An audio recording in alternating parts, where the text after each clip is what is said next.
అప్పుడు ఎలకేమన్నది? పుల్లి పెద్ద పుల్లి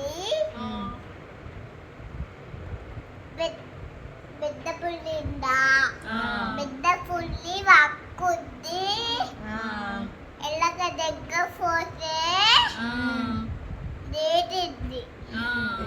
ఎప్పుడు పోతుంది అప్పుడు అప్పుడు దండం పెట్టి